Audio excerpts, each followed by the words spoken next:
Yo, this is Jacob Collier, and you are listening to Topcast from topmusic.co. Today's show is proudly brought to you by tonebase.co and rockoutloud.live. Well, it's finally here, ladies and gentlemen. Episode number 200, the one you've been waiting for, the one with my very, very special guest, who I'll be introducing to you in just a moment.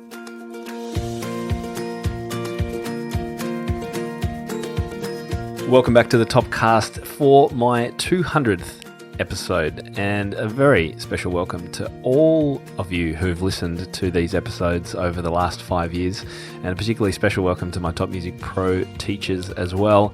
I know that there are teachers out there, you may be one of them, who have listened to all 200 episodes, and I know that because you've actually told me. You guys are amazing. Even if this is your first episode, congratulations on tuning in. Thank you very much for tuning in, and I really hope you enjoy what's coming up. Well, I thought for a milestone like 200 episodes, we couldn't let that slip by without doing something special. Those of you who've been listening long term will remember that for episode 100, I invited 6 of my favourite creative teachers from around the world to join the show and talk about their view of the future of piano pedagogy. It's a great episode to listen to if you haven't explored it already. And then in episode 127, I interviewed the fantastic John Schmidt from the Piano Guys, an episode that's proven to be one of the most popular. So in today's episode, I thought it would be good to invite along a young performer who's been making huge waves online and via social media and wowing TV and live audiences globally with his incredible voice, harmony, and the ability to play just about every instrument invented and then loop them all together in one performance live on stage. Incredible. Yes, I'm talking about the one and only Jacob Collier. Let me read you his official bio.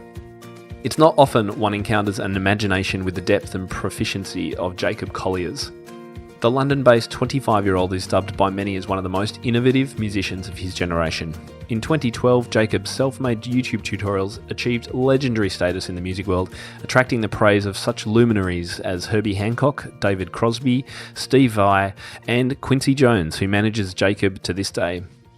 Jacob's debut album, In My Room, which was crafted entirely in his room at home, and which, if you're a Top Music Pro member, you can actually watch this interview with me and see inside his home studio, went on to win 2 Grammys. His success has led to musical collaborations and fans including the likes of Coldplay, Ty Dolla $ign, Tori Kelly, Daniel Caesar, H.E.R., Charlie Puth, Kalani, Jessie Reyes, and Phineas, to name a few. In January 2018, Jacob began designing and creating a recording project on an unprecedented scale, a quadruple album called Jessie, 50 songs divided between 4 volumes, with each operating within a separate musical universe of sound, style, and genre. We unpack and talk about this today, by the way. Scattered across the 4 volumes are 30 collaborations from across every facet of the music world. Jessie Volumes 1 and 2 both have earned him a Grammy each, affirming that Jacob has never lost a Grammy in a category he's been nominated in. So just before we get into today's interview, I thought it might be useful to actually play a little bit of his music so you can get a feeling for what he does, just in case you've missed out on hearing about him or seeing him live on television. So this is a little excerpt of his piece called Close to You. So sprinkle moonless in your hair, golden starlight in your eyes of blue. That is why all the boys in town follow you all around. Yeah, just like me, they long to be close to you. Okay, it's time to welcome Jacob to the show. Now, I did want to just note that he does sing for us during the latter part of the show, but unfortunately his mic peaked out as the gain was a little bit too high, and I couldn't bear to stop him because it was just the most magical moment. So I was going to cut it out, but it's just such a beautiful and effortless performance. I still wanted to share it. So apologies in advance that there is some distortion when he sings powerfully, but I think you'll still get the message and meaning of what this young man can achieve. And a final note that Top Music Pro members can get access to the video recording of today's interview with Jacob, including a look around his bedroom studio where he continues to do all his recording. And you can see multiple camera views. It's pretty impressive. If you aren't yet a member, you can join on any of our membership plans, including our light $10 a month plan to be able to access this podcast recording and a whole lot of other features. Head to topmusicpro.com to join us today. Well, welcome to the show, Jacob Collier. I'm so glad you could join us for our 200th episode. It is super cool to have you with us. The honor is mine. Thanks so much for having me on. This is awesome. Fantastic. Well, you've got heaps of fans in my audience, and I'm included in that, obviously. So my audience has given me a number of questions that we're going to ask as we go through. But I really wanted to just start with your musical background, if you could give us a taste for that. I think from what I've read about you, you've come from quite a musical family. But what was your musical childhood like, and when did you start lessons, and what instrument was that? Because you play about 100. Oh, well, all very good questions. So I'm talking to you today from my music room at home in North London. And this room kind of epitomized my childhood. Like I kind of learned to walk in this room aged 1, you know? Right. Lucky enough just to still be hanging around in it. But this was the room with the piano in it, and rooms with piano inside. Like they're like magnets for children like me. Like I was such a sponge. I love to listen. I love to experiment. And so when I got my hands on the piano, it was a matter of just seeing what kind of magic I could find and how I could translate the things that were going into my ears. And as far as things that were going into my ears is concerned, I was brought up by a family who loved all sorts of kinds of music. Basically by a single mother. I've got 2 younger sisters. And in every corner of the house, there was something to listen to, whether it was like Bartok or Beck or Bjork or Bach or Bob McFerrin.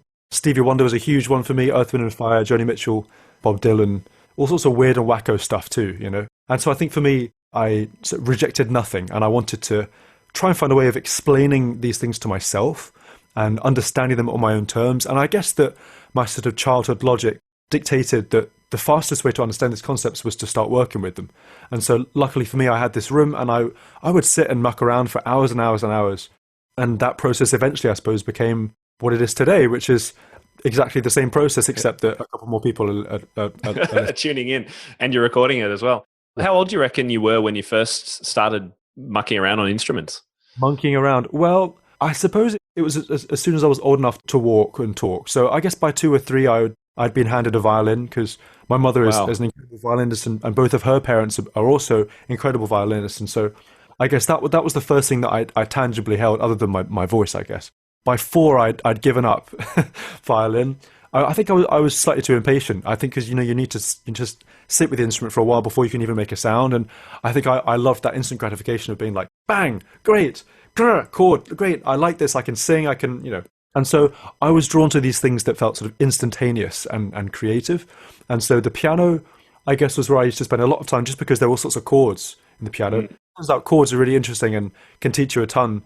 And so I got into like transposition, you know, quite early on. I'd listen to a song and I'd work it out, and then I'd transpose it and see how it felt in the different keys. And I used to have this kind of dialogue with my mum, who has perfect pitch, and so do I. And so she would say, how does that key feel to you?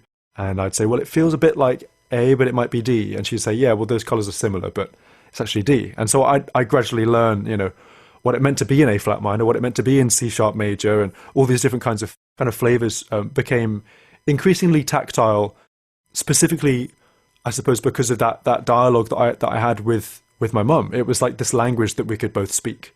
Yeah, what an amazing opportunity, having a mum and that lineage through your family of musicians must have really played an impact.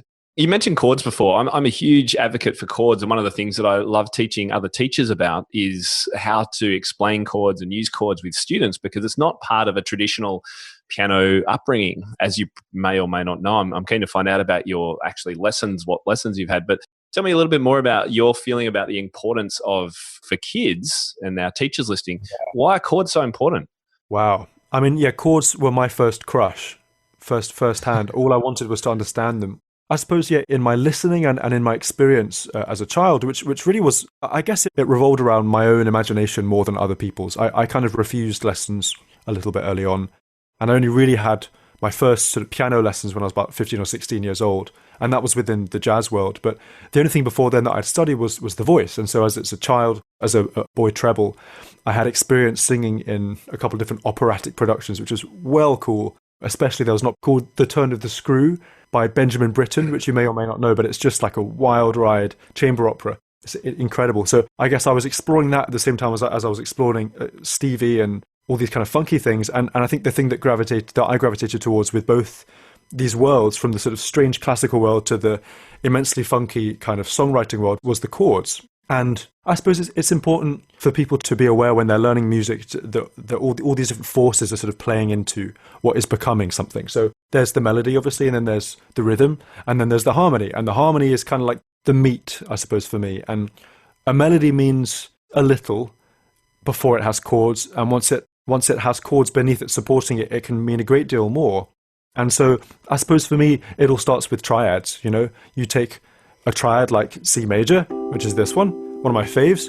And as a child, I used to sit and I used to just rearrange it. That was like the first thing I did, I guess. I thought, well, C is here, and then it's here too, and it's here. And I can open it out, and I can make it really big and wide, or I can make it really small, And so these axes became apparent. You have like tall and short chords. You have big and small chords, high and low chords, wide and narrow chords. And I guess once I started thinking about chords, I was sort of automatically also thinking about sound and how I wanted the chord to feel. And one thing that became apparent to me when I started to experiment with chords is that, first of all, it was like almost like a shortcut to playing songs, because once you can play a couple chords, really you need chords 1, 4, and 5, right? And perhaps like a minor 6 or a minor 2 for good measure. But really you can play almost every song that you've ever heard. And I had one of those brains as a child that always liked to stretch concepts as far as they would go. And so I play a chord like C major, and I think, well, what notes can I add or really sing on top of this chord that makes it more interesting? So I try like a D, which is nice, or an A, which is nice, or a F sharp, which is really colourful, and B, and all these sounds. They all sound different, and they all have different personalities. So the first thing I did as a lover of chords, once I'd got a microphone, was I used to sing all the chords. And once I started to sing them, obviously you can sing them note by note. You can't sing, chords at once, but I found that every note within every chord had a different kind of amount of momentum and a slightly different feeling, and it kind of unlocked an entire universe for me, and I haven't really looked back since. As we can hear, and so much of what you do is about harmony, and particularly with the vocal work that you do on your Instagram and your videos and your audio tracks too. So obviously that harmony is just absolutely crucial in all that you put out, which is what makes it so rich and lush, I think, too. Oh, cheers. Yeah. So it doesn't sound like you had a huge amount of formal musical training, apart from what your mum gave you before the age of 15. Would that be right? It would, yeah. I learned the most just from experimentation and listening. And obviously, listening is crucial to everybody's learning process. I often liken the process of learning music as a child or an adult to the process of learning language when you're really, really young. And sort of looking back, and I've spoken to my mum about this too, and it seems like a lot of education systems tend to sort of illogically dictate music to students, at least in my experience and opinion. Like when a child's learning how to speak a language, a child is merely surrounded by masters of that language and so allowed to mess around until they find something that they can grapple with, and they get this immediate feedback loop of, oh, that feels good, or oh, that works, or oh, this seems to have had the impact I was going for. This isn't what I meant. And all that trial and error process, first of all, is very endearing to parents most often, but also it's massively important, I guess, as a child to realize that there isn't really such a thing as a mistake. There's such a thing as a strong decision and a weak decision, but when you're 2 years old, no one's worried about word order or spelling or grammar or anything like this. It's just much more about sort of gut communication, I suppose, and feeling your way through it. And so with music, I think the thing that I always found slightly strange about education was that there seemed to be this kind of predetermined rule book that made no first-hand sense. But for example, as a music theory student, I had to accept this rule book. And, I'm sure that many of the rules were fine, but I think that for me, I wanted to feel like I could touch something before I believed it. And that was most definitely true for chords. I didn't want to trust that in theory, this and this and this would sound good. I wanted to hear how they sounded and make that decision for myself. And so I guess that for me, that self-process of kind of exploring and stretching and going at my own pace, also being on the edge of my comfort zone just because that's where I felt most mucky and most comfy, made the most sense to me. And I enjoyed music education to a point, but I did find that most often, if I had an idea that was a little bit strange or didn't quite fit the rule book, I would be told to sort of quieten down, And it's fine up to the point of, the expression that's possible once you do have a command of a language and you want to just start stretching it and saying these interesting things and combining these interesting flavors, which perhaps aren't necessarily kind of kosher. The right way to do it, yeah. Yeah, exactly. So I always enjoyed, I suppose, making my own sounds, And my own experimentations have led me into concepts that seemed to exist. But when they existed and they were told to me as a young child, I wasn't interested. But suddenly I was, when I realized that this sound was called Lydian because the fourth had been sharpened. That to me was just the sound that felt like that. But as I began into jazz, about the age of 15 and 16, I had a little phase of being really into jazz. It seemed like people had put useful names on things that I was trying to grapple with. And so at that point, I jumped into the kind of jazz education route for a couple of years, and things started to make a little bit more sense. Yeah, and you were able then to give names to things that you actually already knew about, but you realised that people had actually been able to say, that's what this is. Yeah, right, exactly. Yeah. Just as one example is, oftentimes in music we cadence to keys, right? You have like a G7 chord that goes to a C chord. And one thing I had discovered in my thinking was that where a G7 chord can exist, a D flat 7 chord can also exist because it has kind of like the same function, has the same third and seventh. And then once I got into the jazz world, it turns out that has a name called a tritone substitution. And I had never encountered that before, but the idea I'd encountered before. And so I think for me, once I'd entered education with my own language on my own terms, it was just about matching things that I had found in the wild with things that were tamed, and then kind of building bridges between my world and the outside world. And that felt really good at that point. Are virtual lessons with Zoom driving you mad? Audio issues? Trouble connecting? RockOutLoud.live is a virtual music lesson video platform made for music teachers who want to provide their students with the ultimate virtual music lesson experience. Inside the RockOutLoud.live video application, you'll have access to resources like sheet music searches of a library of songs along with chords you can share across screens to your students in real time. Plus, your student can download their virtual lesson notes while inside the virtual session. It's cheaper than Zoom and gives you lots of the tools to teach an interactive lesson. I've personally been testing RockOutLoud.live with my students and also asking other teachers I know to try it out, and the feedback has been phenomenal. The ease at which you can connect with your students, the sound quality, and also the ability to share on-screen chord charts, chord symbols, and lead sheets is just phenomenal. So what are you waiting for? Sign up for a free 7-day trial by visiting rockoutloud.live now. So one of the things that people are most impressed by with you is the number of instruments that you play. And if people listening haven't seen Jacob live or on Instagram or any of his social profiles, it's quite remarkable. So how has this come about that you're able to play and not just dabble, but play competently so many instruments? It's funny, I don't think of myself particularly as an instrumentalist. I try to think of myself as a musician because I'm not really a master of anything I can play per se, but I often have very strong intentions behind what it is that I'm trying to achieve. And I think for me, it was just a matter of learning the music before the instrument. So I knew how to go,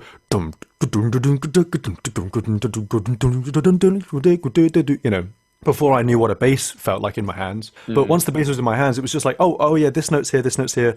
Let me see how it feels to pluck and how physical that is and what kind of release it gives me, and learning that kind of dialect of a language that I already understood. So I guess it wasn't a sense of trying to learn music through an instrument, at least after the piano, I suppose, because once I had the piano mapped out, things started to make sense. And it was more like, well, if I'm going to do this thing that I kind of understand a little bit, I want to try it with this instrument because it might make more sense. And so I remember on my 14th birthday, I got my hands on this double bass, which is just over there. And it was really mind-blowing to me that you had, strings a fourth apart, and I had to figure out how to get from string to string. But once I knew where the notes were, it just kind of just felt like singing. And so for me, I think as a sort of singer, the most important thing for me was just having the knowledge of where to find the notes in my ears or in my head, and the sort of trusting that those notes would be on the instrument somewhere. I just had to kind of uncover them. And so, yeah, I guess same is true for a few things, guitar. I'm really not a brilliant guitarist, but I normally have an idea of what I want the guitar to sound like and what it's capable of just from all the, 25 years of listening I've done to guitar players. And so I think for me, it's about sort of unleashing it. And I'm often quite impatient. I like cutting corners with technique, because I think for me, technique is just so much less important than sort of intention, I suppose, and imagination. But there are moments when you learn an instrument where you want to do something that you can't do physically. And I remember on the piano when I wanted to be able to go, and I couldn't do it. And so I had to figure out a way to do it. And so I ended up finding out that you had to put your thumb underneath your fingers when you played a scale. Crazy idea, really. And I'd been so resistant to classical piano lessons that I guess that little nugget of wisdom had passed me by. But once I figured out that, yeah, you can you can flow like that. Everything kind of made more sense, and I was able to unleash this part of my ear, which already existed, but it wasn't capable of being released until I learnt that kind of dialect. So, yeah, it's a sort of I guess it's a very kind of thorough form of impatience, like a sort of belief in my inner ear and a belief that I can manifest it in some way, even though oftentimes it's very gnarly and very imperfect. It's interesting watching my students when they come back from teaching themselves a YouTube tutorial. If they haven't had many lessons, or I've taken them as a transfer student, that ability to use fingers, it's not existent really. And so that little trick, you can put your thumb under to pivot to different areas of the keyboard, is a real eye-opener. Oh, yeah, absolutely. We had a listener question actually from the son of a listener who said he's a huge fan of Jacob Collier. Because you play so many instruments, do you still practice all of them? And do you have a practice routine to keep up your skills in all these instruments? Oh, wowzer. Well, to be honest, there's a difference between practicing and playing, right?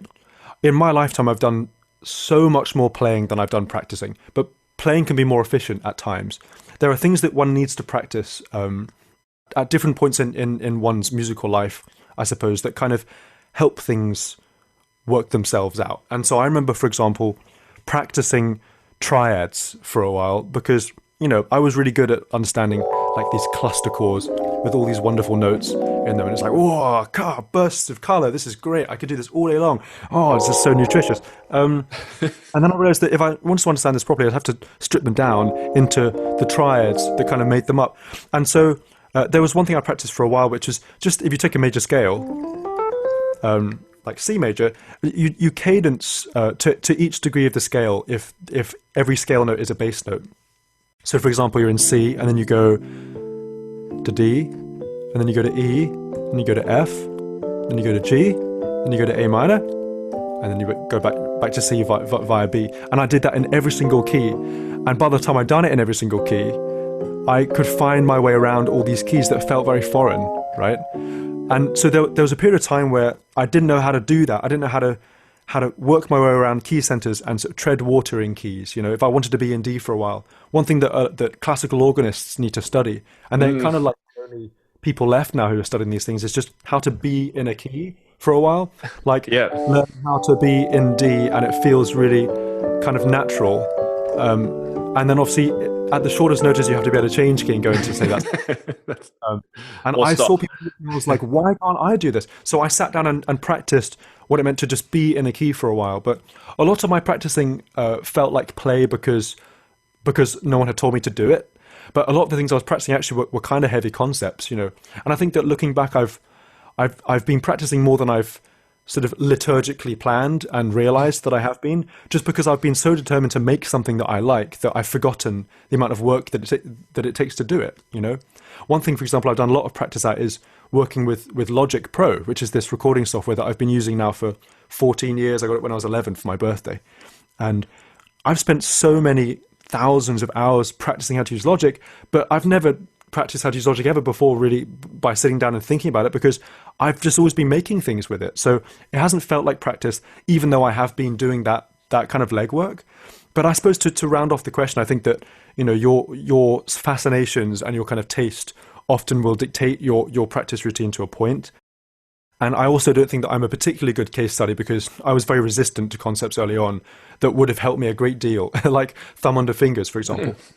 But in time, I found it, and I'm a huge believer in, if you follow your goosebumps in a process, and you follow the things that you find exciting from your listening, from your creation, and you put yourself in a situation where you have to solve a problem, and you'll stop at nothing to solve it, you will kind of inevitably end up solving some of these fundamental problems, and you'll develop these kinds of intuitions where, say for example, when I was playing around with chords at a young age, I sort of always felt like this chord was less strong than this chord. And I later learned that Bach, who's like the OG legend, he didn't like to double his thirds very much.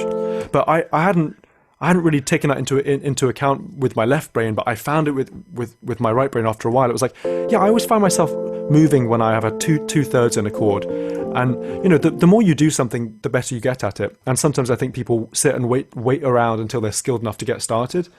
But I just don't believe that's true. I think the sooner you can get started, the better. And again, look back at children and see how unqualified they were to learn language and see how fast they learned it when they were just given the freedom to mess around with it. The other thing that's quite remarkable is the number of styles that you can play in comfortably too. Jazz, folk, electronic, country. I'm sure you've done just about everything. Wow. I imagine that comes mainly from the listening that you absorbed yourself in. What would you say? Because a lot of kids these days, they may say, oh yeah, I really like jazz, but they don't want to listen to jazz. Or they are enjoying learning an instrument, but they're listening to some pretty meaningless rap and stuff like that. Have you got any suggestions for us as teachers with ways we can encourage more listening, because it is so crucial and it's been so fundamental for your own journey? For sure, absolutely. Well, I think that it's about showing that there are bridges between all these styles. You know, if you're into rap, then you're probably into hip hop to a point. And if you're into hip hop, then you might find Jay Dilla interesting, because Jay Dilla, who's a hip hop producer from the early 2000s, was the first producer to make wonky beats. And now wonky beats are all the rage, you know, like all these bizarre things. You know, it's not, we're not in the 80s anymore. It's not quantized. It's like, these beats I've always found very exciting. Now, check out the Viennese waltz, because the Viennese waltz is really wonky. It goes,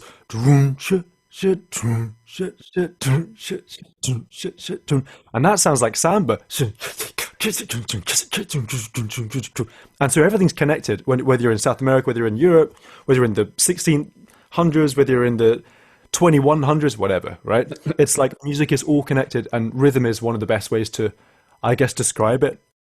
And so I think that for me, a lot of the interesting part of music was not being told to listen to something that I didn't like, which I never really responded that well to, but it was more being shown that I liked something in something that was unknown to me, you know? And sometimes it's just a matter of thinking like, you know, just go and listen to this thing, and then next week come back and just tell me what you thought about it. And you might come back and be like, I hated it. It was awful. And then you can say, well, that's wonderful. Why? And they might say, well, because it didn't have this and this and this. And you say, well, what does have this and this and this? And they might say, well, it's this. And those kinds of conversations open up awareness of what that person is being drawn towards. You can't dictate what someone's going to be drawn towards. But, you know, it took me a while to get into jazz, just because I had to come through harmony first, you know. I got into jazz via harmony, and I got into harmony just via listening and by experimenting and by singing a lot. But I realized that jazz was a music where people could improvise with harmony, like they could play melodies that described the harmony, and that was like really cool. And I wanted to be one of those guys. I wanted to be able to describe the chord just with a line, you know, a melodic line. And so I was sort of accidentally landed in jazz. And you know, jazz is one of many things that I listen to, but it's a cool thing to know what you're talking about. And it's a cool thing to understand the music you're listening to. And if you're into rap, right, there's a lot of extraordinarily cool rap in the world. But if you're going to listen to rap, like who are you listening to, and why are you listening to that person? If it's just because they're in the top 40, then I would say you can challenge that person's taste, because they're in your classroom or they're in dialogue with you. And so, you know, I think in some ways it's our job as teachers, or you know, to listen to as much as we can, so that we have the context to meet that student at whatever part of music they are responding to, and have a conversation about that style, you know, because there's nothing worse than a kind of conservative classical teacher being brought this like lover of rap, and the lover of rap's just like, yo, I'm 14 and I want to be cool, and I don't see why I can't be cool as a musician. And the teacher saying, well, I'm sorry, young man, but rap is just not acceptable. You know, like that seems like a real shame. And I think that in the 21st century, there's no boundaries anymore between genre, right? And I've almost made it my kind of creative mission to figure out all these bridges, you know, from the streets of Morocco. I collaborated with this guy called Hamid El Kasri on Jesse Volume 1, which is now I put out a couple of years ago. And then, you know, to someone like Kimbra or someone like Tower of Power, you know, these kinds of bands. It's like, it's all the same language. You just have to be willing to step right up to it and knock on the door and figure out how it all fits together. Yeah, fitting it together, building bridges, making connections. I'm with you there, and I love helping my students and also teachers as well find those connections between popular music and older music, which they may be more familiar with Bach, Beethoven, and all those. There are so many connections you can make between that and popular music that's done today. Yeah. Oftentimes because so many chord progressions are shared, of course. Yeah.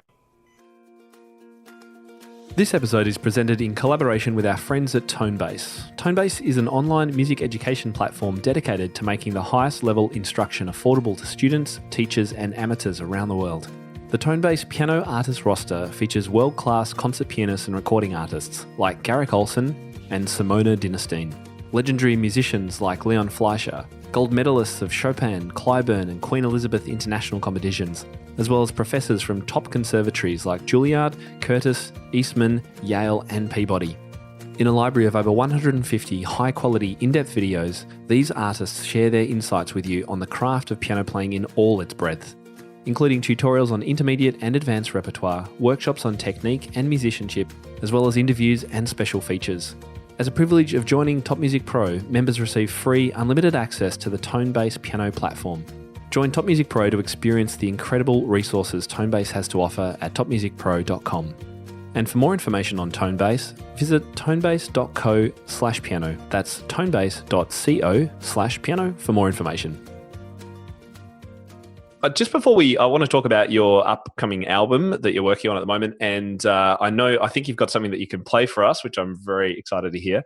But before that, I just want to finish wrapping up your own education, because you were about 15, you did few years of jazz piano. Before that, you hadn't had any formal training on any instrument, I'm gathering.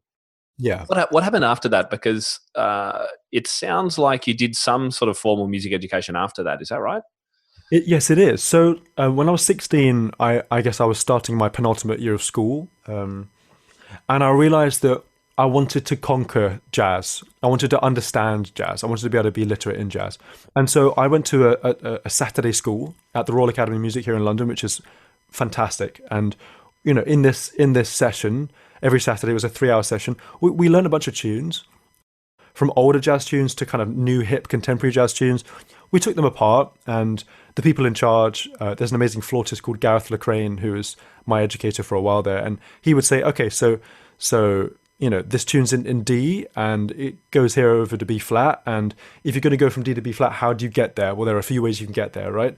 F7 over C is a good example. And then he'd play over those things. If you're in D, he'd say, okay, let's play over the triad, and then let's change the triad to F, right? And then we're in B flat. And so we talk about cadences, we talk about different kinds of scales that you can use, because scales are really important in jazz, and the modes and stuff like this. And again, I realized how much of this I kind of knew, but I hadn't articulated. And so I did that for a couple of years. It was super invaluable. I learned a ton of tunes. It was really cool. After that, the thing I most wanted to do in the world was to stay at the academy, but as a full-time student at the senior academy for a while as an undergrad, and I wanted to do jazz piano there. And I remember in the audition wondering if I should audition on bass or piano, because I could kind of play both, and I wanted to make the right choice. And I remember the head of the jazz just taking me aside and saying, like, I think you're meant to be a harmonizer. Like, I think you're meant to harmonize things more than you're meant to underpin things. And you can play bass as much as you want, but you should learn piano. So I auditioned for that, and I was given the place, which is really, really, really thrilling for 17-year-old Jacob. It was just wonderful. And it was a 4-year degree, and I got about a year and a half into the degree before things really started to skyrocket for me, because I guess on the side of all these jazz classes, I was so busy recording at home, in this exact room. In fact, I was experimenting, I was recording, I was layering things up, I was reharmonizing, I was doing all sorts of crazy stuff. And so I'd go to college. Some of it was interesting, some of it wasn't that interesting. I would obsess over the bits I found new and interesting, and the rest of it I just couldn't care less about, to be honest. I was a very sort of selfish and impatient learner. But I think that what was cool was that I was doing it on my own terms, and I was so determined to have a rounded perspective of things that I would pillage left, right, and center from everyone who could give me some idea of a hand. And there's an incredible teacher there whose name is Barak Shmuel, who's a really good friend of mine to this day, and he taught me a lot about different kinds of tuning systems, for example, just intonation and negative harmony, and he taught me about groove percentages and swing ratios and all sorts of really interesting kind of mathematical concepts that blew my 18, 19-year-old mind. And I guess by the end of first year, out of the 4 years, I'd gone to all 4 years worth of world rhythms classes. I'd attended all of them, so I knew that I kind of knew the syllabus. And I'd also been visiting some of the other classes on campus, like the classical composers oral class, and I was kind of searching for a challenge, I suppose. And in the meantime, I was diligently learning jazz tunes and learning how to improvise over them and stuff. And so halfway through my degree, I sort of got this email from Quincy Jones, and it's rather surreal. And that's pretty cool to do. Yeah, it was crazy. And so I realized that I think, my time was kind of better spent in the real world, seeing as I'd sponged up as much as I could. So I left the academy there after a couple of years, took kind of what I found most helpful back into my own world, which is really where it all began. And at that moment, I really started to cook. It was like no one was now saying do this and this and this to be accepted, or doing this and this to get good marks. It was on my gut feeling and my gut feeling alone. And so I went for it. I made an album called In My Room, which I recorded in this exact room, and that was my first album, and it was really exciting to do it. And that album, sort of still in a mind blowing fashion to me, won two Grammys, which kind of changed a lot of things for me, which is very, it was very gratifying and very, very unexpected. But I was so determined to kind of make the thing that felt good that I almost didn't think about it. But I think what I didn't realize about that moment was that a couple of new doors opened up, and so when I sort of graduated from the In My Room era, having done this sort of 200 show world tour as a one man band with 10 instruments around me in a circle, I was doing all sorts of live looping and running around in a circle, getting the audience to sing, and there was a visualizer on the back with multiple Jacobs all in real time captured by Xbox cameras. It was kind of a crazy rig. I wanted to do something that was going to be a massive challenge, and that's what brought me to this current project of mine, which is called Jesse, which is with a D, like DJES. And Jesse is actually a quadruple album, so it's about 50 to 55 songs worth Just of setting music. the bar low, Jacob. Nice, easy target. I'd start with the low hanging fruit. The goal was that each album would be like a different genre, different space, different elements, different collaborators, different part of the world, different degree of whatever. And I wanted to do this immeasurable thing that would satisfy my kind of infinite hunger for learning, and hopefully kind of sum up my idea of like what music was. And so the first album was an orchestral record, and I recorded it with an amazing group of musicians called the Metropole Orchestra, who are based in Holland. And I did all of the orchestrating myself, and I did all of the arranging myself. And again, I'd never really done this stuff before. Wow. Like, it was a real challenge, but I learned so much so fast from it, and it was great. Volume 2 was much more, I suppose, about folk and songwriting, but that stretched into kind of world music, and collaborated with people from, as I say, Morocco, and incredible musicians from Mali as well, and also soul singers and folk fiddlers, rock guitarists, Steve Vai and Leanne Lahavas and Sam Amidon and Umo Sangare, all these amazing musicians, and each one of them has its own kind of podcast length story to be told, but a lot of them came to this exact room, which was really cool because I'm very at home here. And so I guess that brings me to the present day, which is the era of Jesse Volume 3. And Jesse Volume 3 is the most kind of brazen creation I've ever embarked upon. It's really gnarly and based a lot in sound and sonics and electronics and digital stuff, but also just groove and funk and rhythm. And so, the collaborators on this thing are kind of consistently blowing my mind. But I've released a song with the mighty Daniel Caesar, and also with Kimbra and Tank and the Bangers, and I dropped a song last week, actually I think it was a week ago today, with Ty Dolla $ign and Mahalia, which is great. And again, each of these collaborations is giving me a wealth of knowledge, and by being in the driver's seat, having to drive this crazy kind of ever-changing vision forwards, I'm realizing just how valuable the real world is. Like, when you face up to a challenge rather than just talking about it all day long, you learn at the speed of light, which is a very gratifying concept. Do you enjoy performing with other people more than doing it on your own now, or do you enjoy both? I love performing with other people. I guess I did a lot of performing on my own, and there was so much learning that happened there. And if I hadn't done that, I don't think I particularly know the ropes as well as I perhaps do now. And I'm also still just getting started because I'm so young. But the nice thing about other people is that you can bounce ideas off them live. You can say, like, what do you think about? And they'll go, well, brr, and then you can have that wonderful musical kind of improvisational conversation, which is so great. Do you still do the recording in the room behind you? I do. Yeah, everything's recorded in here. Everything's mixed in here. Wow, not Abbey Roads or anything yet? No, well, actually, I did record one song in Abbey Road. Okay. It wasn't.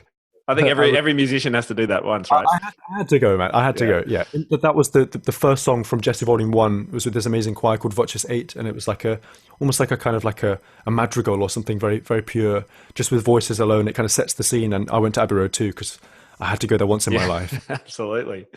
So I think you mentioned at the start you might have something that you could play us. Would that be? Would you be able to play something for us? That would be so cool. Yeah. Sure. Are you able to flip to that the other camera?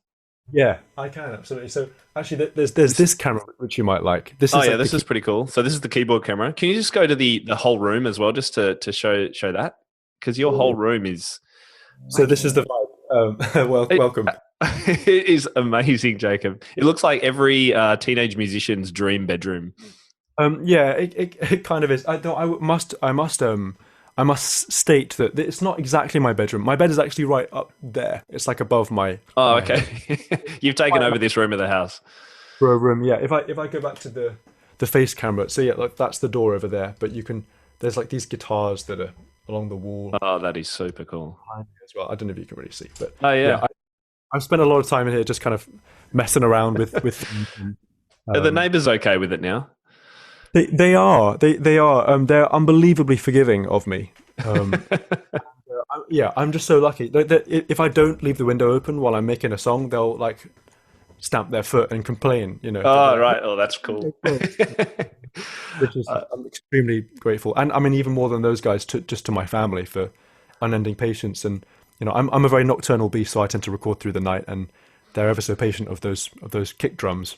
Oh, wow. That is patience. It's about 11 o'clock or something there now, isn't it? PM? It is, yeah, quarter Yep. to 12. Quarter to Right. 12. All right. Can we watch you on the keyboard camera? And yeah, let me go back to the keys cam. Awesome. Yeah. It's the Over to microphone you. arm. I'm not sure about it, but yeah, there's a song I absolutely adore called "You Got a Friend," and I don't know if you know it, but it's a truly wonderful song. And I thought I might just finish this with a little rendition of that. That might be Awesome. nice. I'm trying to think of what key I should play it in. I feel like I guess I'm in D, so I may as well stay in D.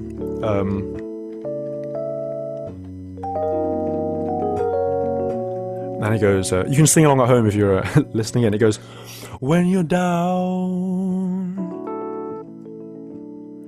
and troubled, and you need some loving care, and nothing, no, nothing is going right.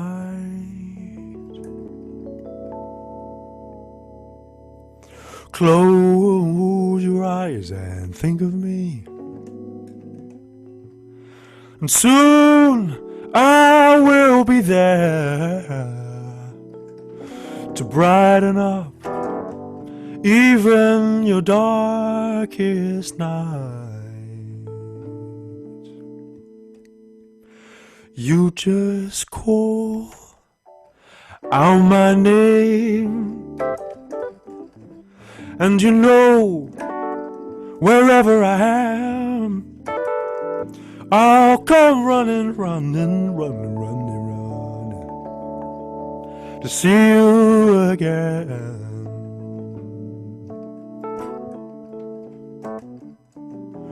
Winter, spring, summer, or fall, all you gotta do is call.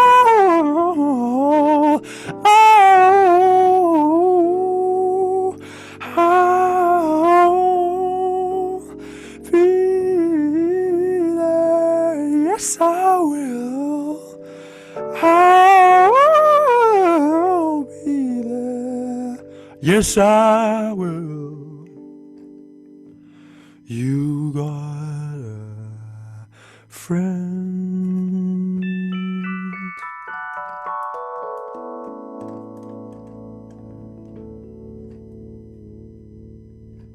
Oh, mate. Yes.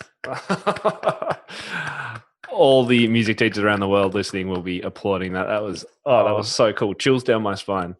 Oh, amazing! Thanks so much, man. That Thanks for was having me. real. Such Oh, absolute pleasure. Look, can I just finish up with just a couple of quick questions because I know that you obviously had to cancel some tours and concerts and those kinds of things. Is there any sort of online gigs or anything like that you've got coming up that we can tell people about? Good question. Yeah, everyone's trying to figure this out. It's a bit of a gnarly thing. You can't replicate a crowd in a room. Though I've recently solved a problem which has made certain things possible. I've figured out a psychological hack for the Instagram live duo latency. Oh, really? Like I can basically play duets with people live on Instagram by compensating for the amount of latency that exists by nature in my brain. And so Oh my goodness. it's a little series that I've been doing. Yeah, I guess I call it Insta Live duos. And I did one with Chris Martin the other day. I did one with I saw Jojo that. Yes. and Daniel Caesar and people like this. And it's something I'm excited about. And obviously I have to do a little bit of a kind of brain melting exercise to do it. But you kind of have to be aware of 2 times at the same time. But those kind of happen spontaneously. Means that I can jam with my mates, which is what life is all about. Other than that, I think everyone's just kind of raring to go with this next kind of phase of reality once all of this madness is over. So I'm really hoping that sometime next year I'll be able to get back on the road and come and hang down under. I mean, the sooner the better, in my opinion. You'll be well loved down here, I can tell you. And last question: how could we as music teachers create more Jacob Colliers in our studios? Do you reckon? Wow. What can we do to make more, encourage more of what you give the world?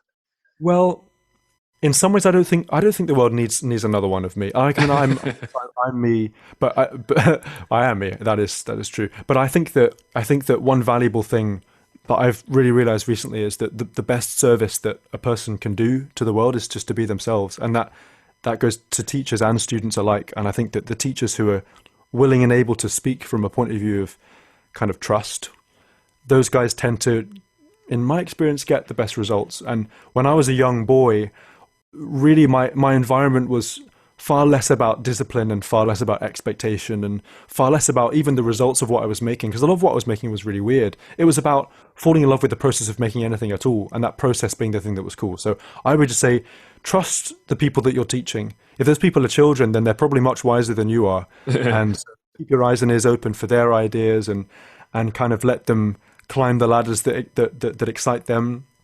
And if a student can be enabled to feel like their voice is as valuable as anybody else's and that they can be fearless with it, then far more exciting than another version of me, I think you'll have a fully fledged version of them, and that's something to live for.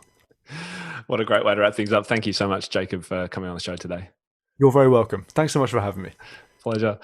Hey, just one quick question, Jacob, before I let you get back. Are you doing some more music tonight, or is it bedtime? No, I am. I'll be mixing for 2 hours, and then I'm actually doing a masterclass to another Australian thing. I've got a teaching of Aussies in a couple of hours. Who's that with? 2 a.m. Actually, I can't remember, but it's apparently a really rocking group of students. So I'm gonna get down there once I've treaded water for a couple of hours. Awesome. Thanks so much, Jacob. Really appreciate your time. That was great fun. Ciao, ciao. All right. Bye. See ya. Bye. Well, I sincerely hope you enjoyed hanging out with Jacob Collier and I today on the Topcast for episode number 200. Whether or not this is your first episode or 200th episode, thank you so much for tuning in today.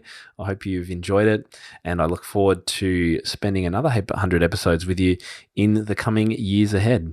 The video of today's interview is available inside our member forums, which means that even if you are on one of our light plans, then you'll be able to get access. So come and join us.